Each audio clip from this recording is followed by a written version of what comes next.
മഹിമകളേറും ഒരു വീട്ടിൽ ആമിന ബീവി കോമനയായി ആലമിൽ വന്നൊരു നബിയുള്ള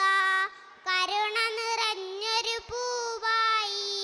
കാമിലയായ ഹബീബായി കാരുണ്യമേറും നബിയുള്ള മക്ക എന്നൊരു തിരുനാട്ടിൽ മഹിമകളേറും ഒരു